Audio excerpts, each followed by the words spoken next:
This is Eagle Al, and today we will be talking about Haason Reddick and what the Eagles want for Haason Reddick. Also, Avonte Maddox, yes, he has been released. And lastly, we got to talk about Matt Wilson Sr. Look like he's on the Eagles' radar, but let's get straight into it. All right, so before we get straight into the topics today, we got to talk about Zach Ertz. Now, why do Eagles fans care about Zach Ertz in 2024? All right, so Zach Ertz has signed with the Washington Commanders. Not saying he's been taking a lot of heat. He's not an Eagles legend. Why would he sign with a division rival? What is going on? Blah, blah, blah, blah, blah. Well, at his age, he signed a 1 year. Let's look at it from a financial perspective. He signed a 1 year, $5 million deal. You're not gonna find a lot of people that turn down money like that. You just not, especially in the NFL as a older tight end. Second, Cliff Kingsbury, that's his guy. He get the pair with Cliff Kingsbury. Maybe he get him going, and maybe that was his one last shot. Of a nice payday. Every other team probably tried to get him like vet minimum, this and that, but Washington got the money, and the system somewhat fit him. Now, as an Eagles fan, do I want to see him in Washington, Dallas, or New York? Absolutely not.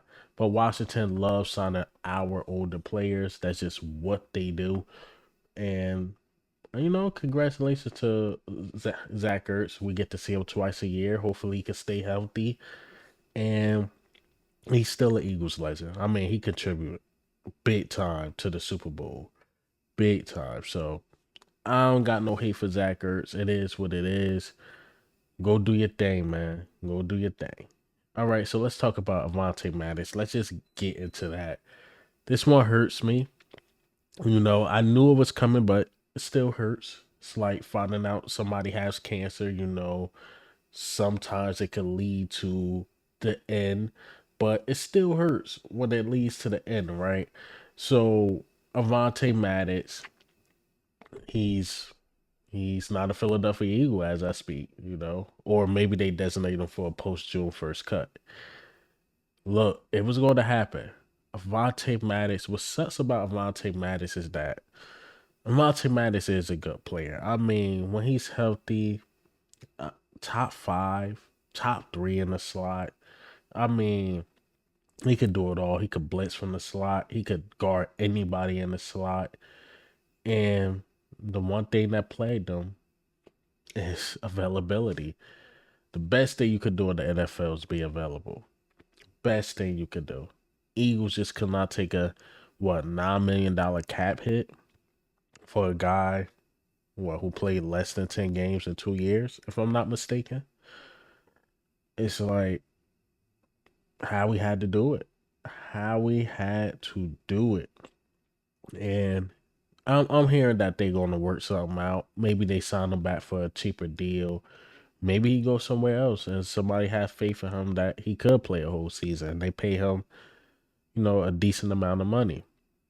Now, if he don't want to accept the hometown discount, I wish the best of luck to him. But Vontae Maddox, this does suck because it's not like he sucked. It's not like Avonte Maddox is bad. It's just can't get right, man. It's the torn pec. It's the toe. It's the ankle. It's always something. It's always something. And we need him on the field. Like this year, we needed him. Like we had to put James Bradbury in the slot. We had to sign Roby. We tried Eli Ricks in the slot. Monte Maddox downfall was a huge hit. Now, here a lot of people like this is why we signed Isaiah Rogers, this and that. Isaiah Rogers is an outside corner, but I wouldn't be surprised if Howie and those dudes go up to him like, look, do you want to play the slot? Yes or no. If not, you can go get Kenny Moore, older guy that played for the Colts. I know him and Nick Sirianni got a strong relationship. Maybe you go get him as a slot corner for a nice cheap deal. Or again, Isaiah Rogers, he has a big shot. I mean, the spot is basically open for him to start if he really wanted that slot position. Outside position, it's gonna be competition for sure. But that slot, if he won it, 5'10", could keep up with any receiver in the league. I mean, that spot is his if he won it. If he won it. But the way he talked, his confidence, it seemed like he want more outside. He don't really want to play inside. But hopefully he consider it, especially with Avonte Maddox probably out the picture.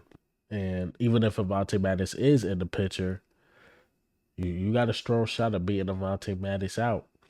Just keeping it real. I say Rogers younger, a lot faster, can keep up again with any wide receiver in the league. He did it on the outside. Pretty sure he could do it on the inside. Pause.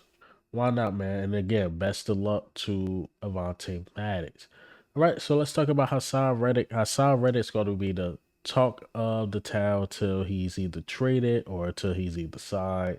So Adam Schefter, I believe, went on the 97.5 show, I believe Fanatic, and they talked about Haason Reddick. Like, what do the Eagles actually want for him? Like, what's they asking price? So the asking price for Haason Reddick, they at least want a second, or they want a package third and a fifth. Which I don't think that's too much. I think that's a fair trade. And a guy that had double digit sacks for the past 4 years, and we get a high draft pick. I think that's fair. But if nobody's willing to give that up, Haason Reddick is either gonna play out that last year of his deal, or he's just gonna sign an extension of how we want. Because not only do we trade him, the other team is agreeing to pay him what he wants, the 25 plus million. And man, I don't want him to get traded, but I will continue to ask this question: do Haason Reddick fit Vic Fangio's scheme? That will be the question. Do he fit Vic Fangio's scheme? As of right now, when I think about it, no. Because Vic Fangio's going to want his outside linebackers to drop into coverage, and Haason Reddick just simply not that dude. I'm going to get the quarterback, I'm going to get the sacks. And the numbers prove that he can do that.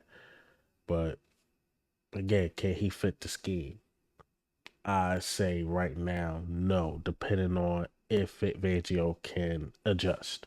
If Vic Fangio can adjust to his skill set, cool. If not, why not trade him and get something back for him? All right, so let's get into, I guess, the last topic of the day.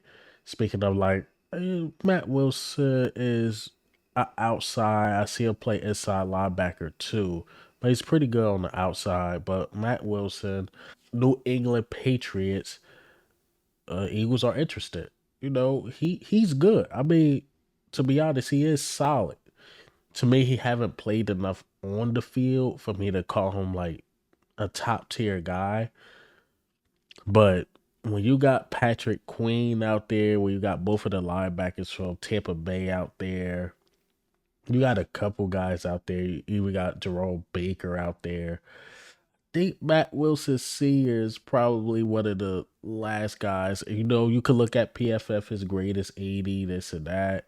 And he's solid when he's on the field, but I just haven't seen enough of him on the field. Like, he don't get the same playing time as a Patrick Queen or anything like that. He's good when his number is called. I will say that, but is he ready to be that full time guy? I don't know. I don't know. But when he's on the field, I can't lie. Highlights, look at his game tape. He's solid. He could play a coverage. He's fast. 6'1", 200 plus pounds. He's good. He's a hitter. He know how to get after the quarterback when he was outside linebacker. Inside linebacker, he's really good in coverage. I'm telling you, he's good. He's solid. But I won't say he's my last option.